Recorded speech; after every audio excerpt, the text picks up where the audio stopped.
नमस्कार,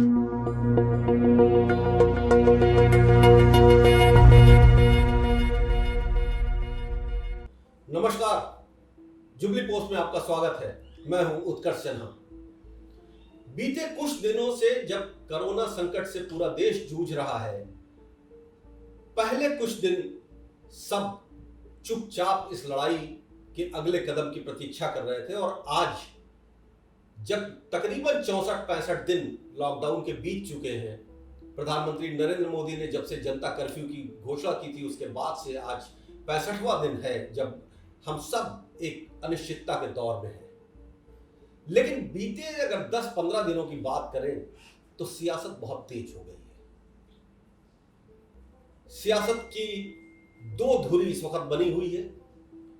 एक तरफ सरकार है, भारतीय जनता पार्टी की सरकार है, केंद्र और उत्तर प्रदेश में दोनों जगह पे, जिसको बीजेपी हमेशा डबल इंजन की सरकार बोलती है, और दूसरी तरफ लगातार हमलावर होती कांग्रेस की कमान इस वक्त प्रियंका गांधी और राहुल गांधी ने संभाल रखी है। राहुल गांधी केंद्रीय मुद्दों के ऊपर हमलावर हैं। उन्होंने तो प्रधानमंत्री से यहां तक पूछ लिया कि जब असफल हो चुका है ये लॉकडाउन तो आपके पास प्लान बी क्या है। और दूसरी तरफ प्रियंका गांधी हैं जो एक समर्थन की राजनीति का चेहरा दिखाते हुए बाकायदा घेर रही है योगी सरकार को। क्या ये राजनीति है? क्या इस दौर में राजनीति होनी चाहिए? सत्ता और विपक्ष की भूमिकाएं क्या होनी चाहिए? आज इसी पर बात करेंगे हम अपने इस खास कार्यक्रम में।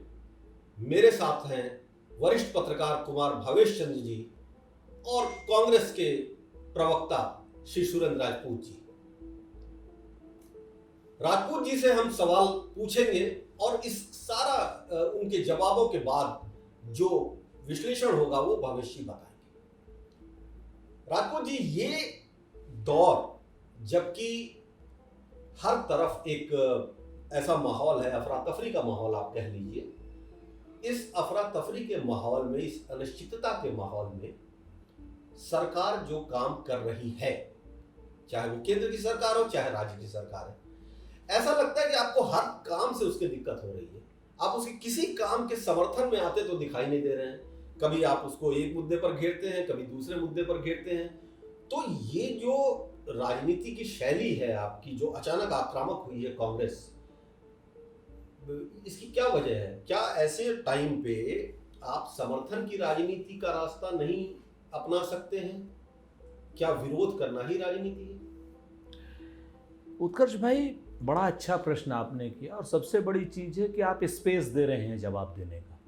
वरना तो हो क्या रहा है कि सवाल भी हम करेंगे और जब कोई दूसरा बताने लगेगा तो फिर उसमें पूरक प्रश्न भी आ जाता है। दो एक बातें बड़ी स्पष्ट हैं। जब लॉकडाउन की शुरुआत हुई, लॉकडाउन की शुरुआत में क्या हुआ? लॉकडाउन की शुरुआत में हमने निशर्त समर्थन सरकार के हर काम में दिया। उन्होंने कहा लॉकडाउन, हमने कहा डन। उन्होंने कहा 21 दिन में लॉकडाउन में हम इससे बाहर आ जाएंगे, हमने कहा डन। पूरे देश ने, हमने क्या, पूरे देश ने समर्थन दिया। और उसके बाद थाली भी बजाई, ताली भी बजाई, दिए भी जलाए, टॉर्च भी जलाई। अब 60 दिन से ऊपर हो गए हैं।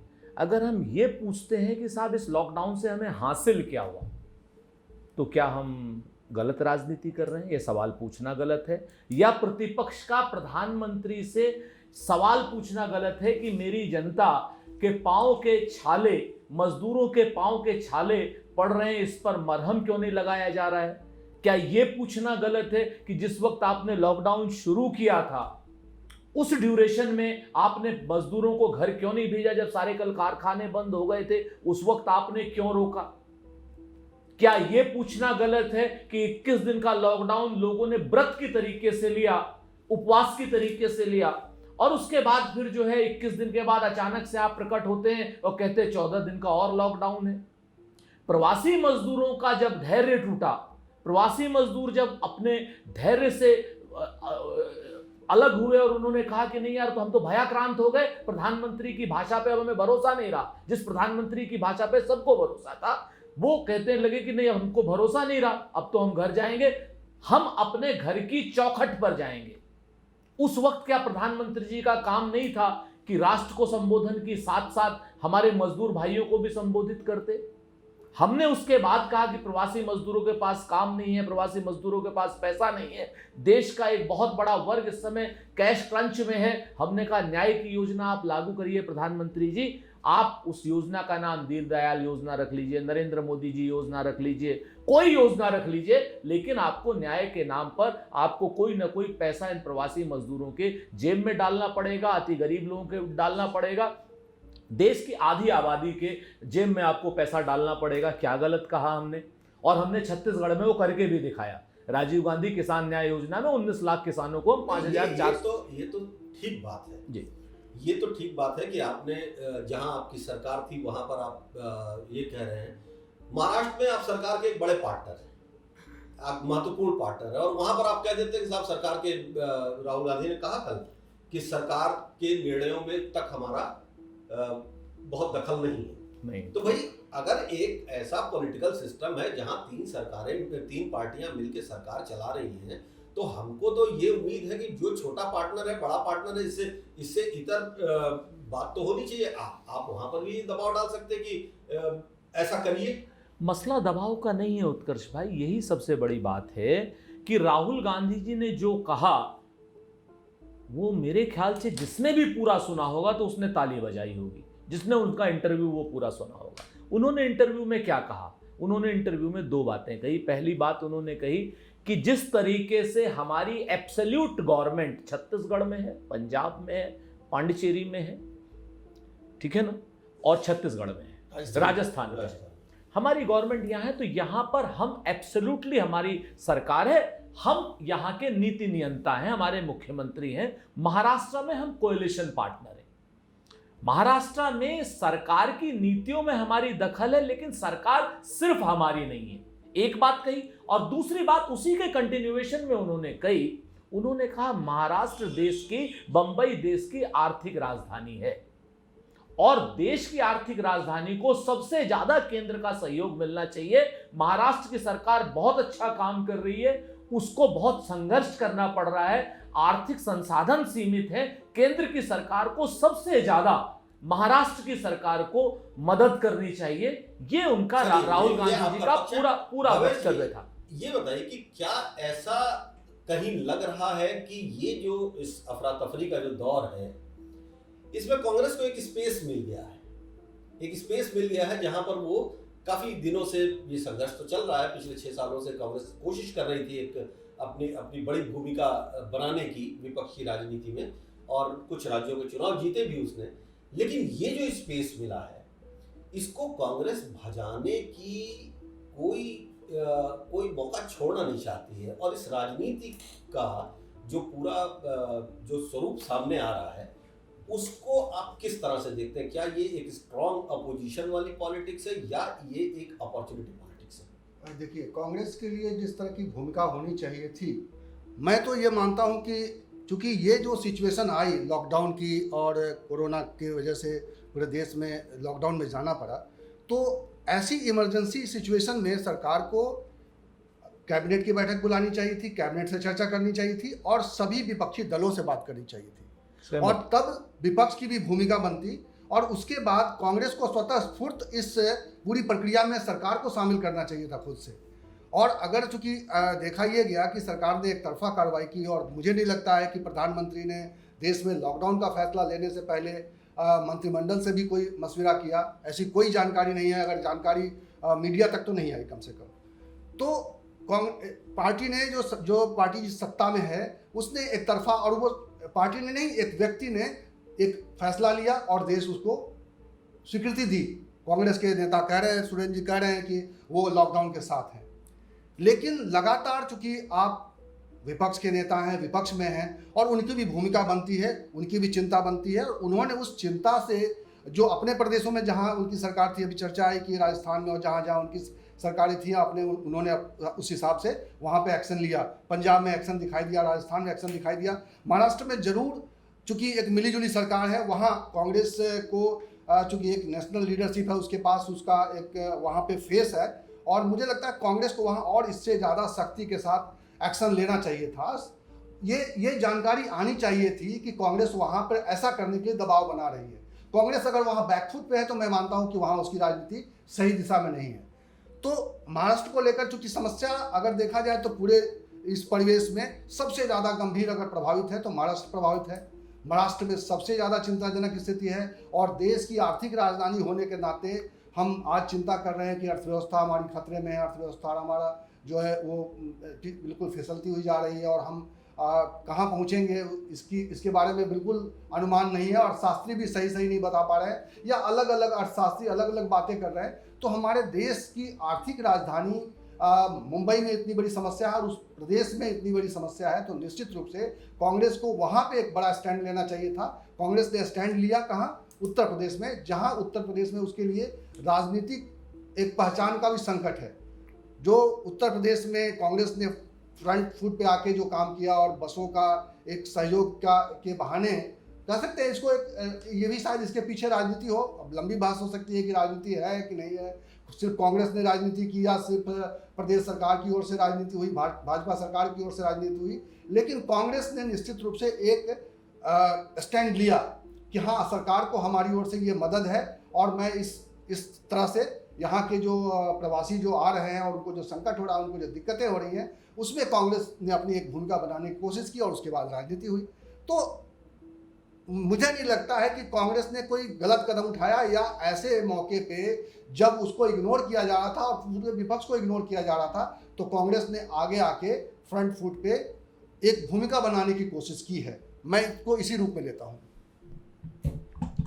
ठीक बात है, ये बात है कि भाई एक स्पेस है और उस स्पेस में हर पॉलिटिकल पार्टी अपनी जगह बनाएगी ही और ये बहुत स्वाभाविक है। एक बात आपने जो कही वो बहुत महत्वपूर्ण है कि कांग्रेस उत्तर प्रदेश में कुछ ज्यादा ही सक्रिय दिखाई दे रही है। अगर दूसरे प्रदेशों के तुलना में देखें, भाई ठीक है जहां उनकी सरकार है वहां वो सरकार का काम कर रहे हैं, लेकिन एक डिमांड ये भी जो आपने दूसरी बात कही कि सर्वदलीय मीटिंग बुलानी चाहिए थी और फैसलों में एक तालमेल बनता है, सब लोग इकट्ठे होते। तो भाई कांग्रेस की भी 6 राज्यों में तो ऐसी सरकार है जहां वो सीधी सरकार, वो भी तो अपने राज्यों में ये इनिशिएटिव अगर वो करती सर्वदलीय बैठकों की या उसकी, तो शायद वो केंद्र सरकार के ऊपर ज्यादा दबाव बना पाती कि ये काम करे। लेकिन उत्तर प्रदेश में वो ये बात कर रही है। दूसरी तरफ उत्तर प्रदेश निश्चित तौर पर महत्वपूर्ण है। उत्तर प्रदेश सरकार में सुरेंद्र भाई जितना भी मुख्यमंत्री कई हजार करोड़ रुपए ट्रांसफर कर दे रहे हैं, वो बता रहे हैं कि हमने रोजगार के लिए योजनाएं बनाई हैं, तो मानना चाहिए कि भाई उन्होंने रोजगार के लिए इतनी योजना बनाई है। उन योजनाओं में जब आएंगी जमीन पे तब आप आलोचना करिएगा, लेकिन आप मुख्यमंत्री के किसी भी काम को देखते हुए आप बहुत पॉजिटिव नहीं है। तो उत्तर प्रदेश क्या कोई स्पेशल फोकस बना दिया क्या यूपी को आप लोगों ने? उत्कर्ष भाई आपने 2-3 बातें बड़ी महत्वपूर्ण कही। एक बात भावेश जी ने महत्वपूर्ण कही, मैं एक बहुत छोटे छोटे पासिंग रेफरेंस उन पर दे दूं। महाराष्ट्र में हमारी सरकार है, हम काम कर रहे हैं। आप जाकर के देखें बंबई में भावेश भाई, आपको अच्छा लगेगा देख करके कि जनता में चाहे बाबा सिद्दीकी हो, मैं नाम लेके कह रहा हूँ, चाहे जिशान हो, चाहे हमारे अन्य नेता हो, बाला साहब थरोट हो, चाहे हमारा नितिन राउत हो, सबके सब जनता के बीच में रह करके एक एक आदमी को खाना पहुंचाने का काम कर रहे हैं, उत्तर भारतीयों को भेजने का काम कर रहे हैं और भारतीय जनता पार्टी का जिस तरीके से षड्यंत्र है उस षड्यंत्र को फेल करने का काम कर रहे हैं, मजदूरों में सोशल अनरेस्ट का। दूसरी बात इन्होंने कही सर्वदलीय की बैठक की, बहुत अच्छी बात कही। राजस्थान में ऑफिशियल रिकॉर्ड है, राजस्थान प्रदेश का पूर्व मुख्यमंत्री श्रीमती सिंधिया, राजस्थान प्रदेश का अध्यक्ष का भाजपा का, इन दोनों लोगों के ऑफिशियल बयान है कि इस समय तक अशोक गहलोत साहब ने 2 सर्वदलीय बैठक वहां पर बुलाई। पंजाब में 1 सर्वदलीय बैठक हो चुकी है। उसके बाद छत्तीसगढ़ में रमन सिंह सहित सभी लोगों की सर्वदलीय बैठक भूपेश बघेल जी ने बुलाई। तो ये सारी की सारी मैं बताता हूँ यूपी में सारे के सारे प्रतिपक्ष ने इसकी मांग की, सिर्फ कांग्रेस ने नहीं मांग की। विधानसभा की बैठक बुलाने की मांग की उत्तर प्रदेश में, कांग्रेस के नेता विधानमंडल दल आराधना मिश्रा ने बाकायदा सर्वदलीय बैठक बुलाने की मांग की। उत्तर प्रदेश में हो क्या रहा है? उत्तर प्रदेश में हम लोग सरकार से नहीं टकरा पा रहे हैं, हम लोग अहंकार से टकरा रहे हैं। आज की डेट में क्या हो रहा है कि उत्तर प्रदेश के मुख्यमंत्री जी को पता नहीं क्या हो गया है कि सिर्फ हेडलाइन बनाने का शौक हो गया है। आज से 15 दिन पहले उन्होंने कहा कि साहब ऐसा है कि हम 66 करोड़ मास्क बनाएंगे। आपके सामने आप ही लोगों के लिए उन्होंने कहा था 66 करोड़ मास्क बनाएंगे और एक एक आदमी को 3-3 मास्क दे देंगे। अगर आपको मास्क आया हो तो मुझे बता दीजिएगा जरा सा सरकार की तरफ से। फिर उन्होंने कहा कि साहब हमारे पास ये नहीं था, वो नहीं था, हम एक काम करेंगे, हम जो है टेस्ट बढ़ाएंगे। कल तक की रिपोर्ट है कि 5000 टेस्ट रोज हो पा रहे हैं 23 करोड़ की आबादी में। परसों उन्होंने एक बहुत ही आश्चर्यजनक बयान दिया। उन्होंने कहा कि बंबई से आने वाले 75% कोरोना लेकर के आ रहे हैं, दिल्ली से 50, गुजरात से 30, उस हिसाब से लगभग 30 लाख श्रमिक आए तो 16-18 लाख कोरोना के पेशेंट हो गए उत्तर प्रदेश में। तो उत्तर प्रदेश के मुख्यमंत्री ये बताएं कि 16 लाख के आसपास पेशेंट हैं या 6000 हैं, कौन सही है? और जो गलत हो उसके खिलाफ उन्हीं धाराओं में मुकदमा चले जिन धाराओं में हमारे आदरणीय प्रदेश अध्यक्ष और प्रियंका गांधी के निजी सचिव संदीप सिंह को मुकदमा इन्होंने लादा है। किसी एक आदमी के ऊपर मुकदमा होना चाहिए, मैं पूरे जिम्मेवारी से कह रहा हूं, और नहीं तो मुख्यमंत्री जी क्लियर स्थिति करें। जब इतना अहंकार मुख्यमंत्री में है, जब वो ये कहते हैं कि एमएसएमई को हम लोन मेला लगा देंगे, आपको जान के आश्चर्य होगा उत्कर्ष जी, आप तो पहले दिन बताया भी हमने इतना लोन हाँ, मैं वही बता रहा हूं आपसे। पूरे देश में की एमएसएमई सेक्टर का मात्र 5000 करोड़ का साइज है उत्तर प्रदेश में एमएसएमई का, मात्र 5000 करोड़ का। ठीक है, मात्र 5000 करोड़ का है। उस 5000 करोड़ में ये 23 करोड़ की पॉपुलेशन के मजदूरों को सेट कैसे करेंगे, ये देखने वाली बात है। फिर इन्होंने कहा, जब ये भी हेडलाइन इनकी नहीं चली, इन्होंने कहा साहब 2000 करोड़ का हमने लोन बांट दिया। अरे वो लोन फरवरी से केंद्र सरकार ने ऑलरेडी बैंकों को तरलीकृत पैसा दिया हुआ था, और बैंक क्या कहते थे कि लोग एमएसएमई से कहते हैं पैसा ले लो। एमएसएमई कह रहे हैं कि हमें पैसा नहीं चाहिए, हमें इंटरेस्ट पे मुक्ति चाहिए। ये कह रहे हैं कि आपको हम इंटरेस्ट वेव नहीं करेंगे, हम आपको लोन देंगे, लोन पर लोन देंगे। लोन कैसे ले ले एमएसएमई? कोई नहीं ले रहा है।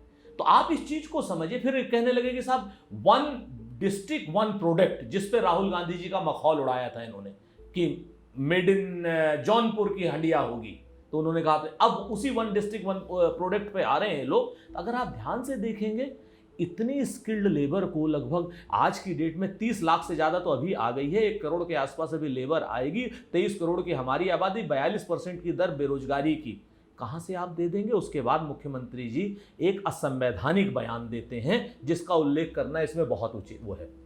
वो बयान देते हैं कि साहब अब जो भी उत्तर प्रदेश से बाहर जाएगा उसको जो है आपको कहीं ना कहीं यहां से इजाजत लेकर के जाना पड़ेगा। तो महाराष्ट्र का एक गुंडा उठता है राज ठाकरे नाम का, वो कहता है कि नहीं, अब हम जो है, उत्तर प्रदेश के मुख्यमंत्री ने यह कहा है, अब उत्तर प्रदेश से कोई भी आदमी आएगा तो हमारी परमिशन के बगैर नहीं आएगा। मजदूरों के नाम पर इतना गंदा मजाक, मजदूरों को आपने फुटबॉल बना दिया, मजदूरों को आप एक चारे की तरीके से राज ठाकरे के सामने आप डाल रहे हैं। यह मुख्यमंत्री पद का दायित्व है या कर्तव्य है?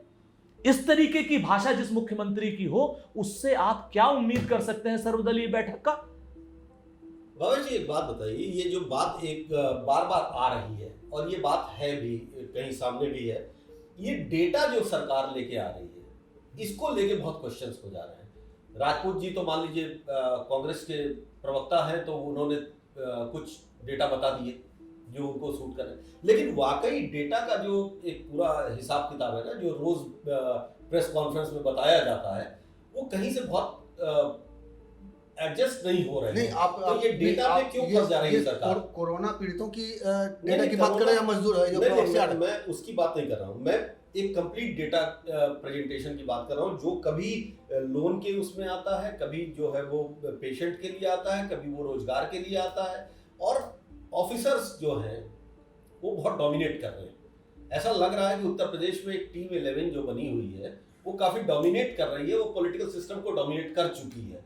तो ये डेटा क्या उस ब्यूरोक्रेसी का फॉर्मूला है, या मुख्यमंत्री खुद इस चीज को मॉनिटर कर रहे हैं और उसके बाद वो कंफर्म होने के बाद बोल रहे हैं? देखिए, मुख्यमंत्री को भरमाया जा रहा है और ये जो अधिकारी हैं, आप उत्तर प्रदेश के अधिकारी नहीं, पूरे देश में अधिकारियों की जो स्थिति है कि अगर पॉलिटिकल लीडरशिप बहुत सॉलिड नहीं है, पॉलिटिकल लीडरशिप बहुत प्रशिक्षित नहीं है, या उसको कह सकते हैं कि प्रशासन का अगर अनुभव नहीं है, तो इनको चढ़ा देते हैं। और ये निश्चित रूप से जो अभी हमारे मुख्यमंत्री हैं, काफ़ी सक्रिय रहते हैं और सक्रियता दिखा रहे हैं वो। और जैसे ही ये कोरोना का संकट पैदा हुआ, मुझे लगता है कि बाकी सभी मुख्यमंत्रियों में वो सबसे अधिक सक्रिय हुए और उन्होंने एक टीम बनाई।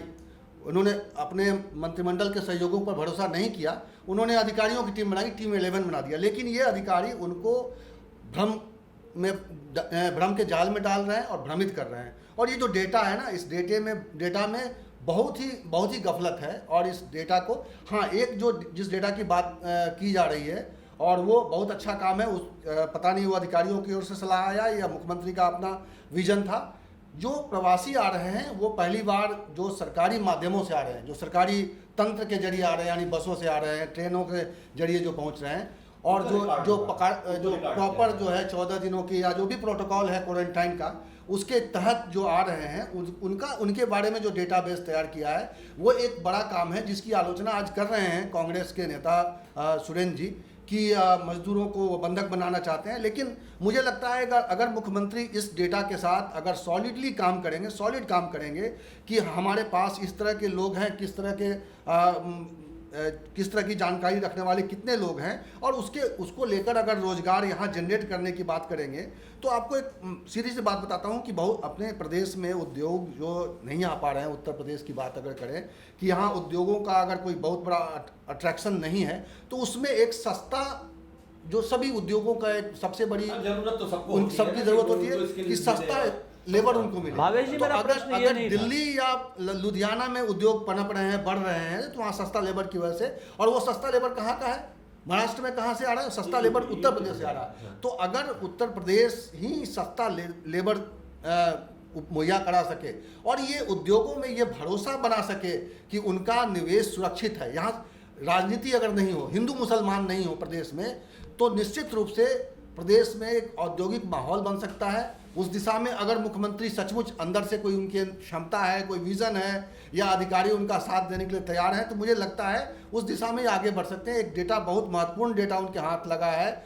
और आ रहा है इस पूरी प्रक्रिया के जरिए कि हमारे पास किस तरह के कैलिबर के, किस तरह के कितने लोग हैं, और ये डेटा निश्चित रूप से उत्तर प्रदेश की ताकत के रूप में सामने आ सकता है। लेकिन इसका कितना पॉजिटिवली इस्तेमाल करेंगे, इसको लेकर अभी पक्के तौर पर नहीं कहा जा सकता। मेरी बात को थोड़ा सा आप और गहराई पर जाइए। मैं आपसे ये निवेदन कर रहा हूं कि आज जो है 2.5 साल पहले इन्होंने एक सबमिट करी थी, 4,82,000 या 90,000 रुपए का इन्होंने MOU किया था, करोड़ रुपए, 4 वो जो लाख करोड़ रुपए का। उसमें कितने लोगों को बैंक ने लोन दिया अभी तक आप निकाल लीजिए, 0। कितनी यहां पर सिंगल विंडो से क्लियरेंस हुई, निकाल लीजिए 10 या 12, और उनको भी कोई बैंक लोन नहीं मिला। कितनी उनको जमीनों का बात हुआ तो लोग कहने लगे जमीनें आप खुद से लीजिए, UPSIDC की जमीनों के अलावा। आप एक चीज को समझिए, मेरी बात, मैं बात कर रहा हूं, वो डेटा आप करिए, जब उस डेटे का इस्तेमाल हो बहुत अच्छी बात, लेकिन उसके जरिए आप गैर संवैधानिक काम कर रहे हैं। उत्तर प्रदेश के मजदूर को आप महाराष्ट्र में अछूत बना दे रहे हैं। मेरा प्रश्न वहां पर है, उत्तर प्रदेश के मजदूर को गुजरात में अछूत बना दे रहे हैं, और आप कह रहे हैं कि साहब यहां से अगर आप जाएंगे तो हमसे परमिशन लेकर के जाएंगे, और वहां के लोकल गुंडे कह रहे हैं कि अगर आप वहां से आए और हमारी बगैर परमिशन के आए तो हम आपको यहां काम नहीं करने देंगे। एक देश में कितने देश आप पैदा करेंगे? ठीक बात है, ये बात है, इसके ऊपर बहस है लंबी। मुझे ये बताइए कि अगर आप ये कह रहे हैं, बहुत सारी आलोचनाएं हैं हर स्तर पर, चलिए सरकार राजनीति भी कर रही है, सरकार सिस्टम से काम नहीं कर रही है, उसके डेटा भी गलत है, सब कुछ है। ऐसे कौन से 3, 4, 5 काम आप सुझाव देंगे कि जिसको इस सरकार को करना चाहिए? क्योंकि देखिए, आलोचनाएं अपनी जगह पे हैं, आलोचनाएं आसान हैं, लेकिन एक प्रॉपर सबमिशन, एक पॉजिटिव सबमिशन, ये भी अपोजिशन का मैं बिल्कुल पूरी तरीके से सरकार के साथ सकारात्मक रवैया हमने कोरोना के पहले दिन से रखा है। हमने CWC के माध्यम से केंद्र सरकार को और श्रीमती प्रियंका गांधी जी ने पत्रों के माध्यम से उत्तर प्रदेश सरकार को तमाम सकारात्मक सुझाव दिए हैं। केंद्र सरकार को हमने सुझाव दिया कि साहब आप कम से कम अगर आपको डिमांड जनरेट करनी है मध्यम उद्योगों की तो आप 7,500 रुपए कम से कम आधी आबादी के जेब में डालिए। आधी आबादी का मतलब 50 करोड़ और 50 करोड़ का मतलब 10 करोड़ आदमियों, यानी उससे 50 करोड़ आदमी होंगे 10 करोड़ परिवारों के। इन सारी चीजों में 65,000 से 70,000 करोड़ रुपए का खर्च आता है। हिंदुस्तान की 30 लाख करोड़ का बजट में 65,000 करोड़ बहुत बड़ी बात नहीं है। आप 4 महीने के लिए डालिए, आप उसका नाम दीनदयाल उपाध्याय योजना रख दीजिए, आप उसका नाम नरेंद्र मोदी योजना रख दीजिए, वो डालिए आप। नंबर 1, डिमांड भी जनरेट होगी, मजदूर टिकेगा, किसान टिकेगा। दूसरी बात, आप फसल का जो आप MSP देते हैं, आपने मिनिमम सपोर्ट प्राइस को मैक्सिमम सपोर्ट प्राइस कर दिया। आपको जानकर के आश्चर्य होगा कि इस बार कोई MSP केंद्र सरकार की तरफ से आई नहीं। गेहूं 1,900 रुपए की 1,300 रुपए में बिक रही है उत्कर्ष जी।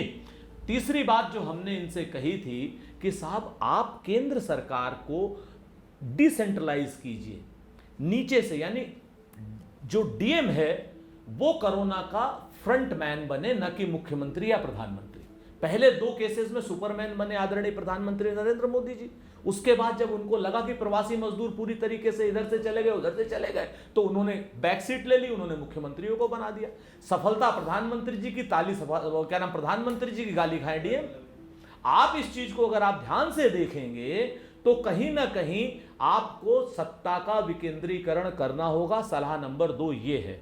उत्तर प्रदेश को जो तीसरी सलाह है, जो हम लोगों ने कहा था कि मुख्यमंत्री जी अहंकार छोड़ करके अपने बजटरी एलोकेशंस को आप पेंडेमिक एक्ट के एलोकेशन में डालिए। पेंडेमिक एक्ट के एलोकेशन में जैसे ही आप डालेंगे वैसे ही आप DM को पेंडेमिक एक्ट के अंतर्गत पैसा देने के अधिकारी हो जाएंगे। और जैसे ही आप पैसा देने के अधिकारी हो जाएंगे तो DM के पास एक लिटिगेशन फंड होता है, उस लिटिगेशन फंड को आप इस्तेमाल कर सकते हैं।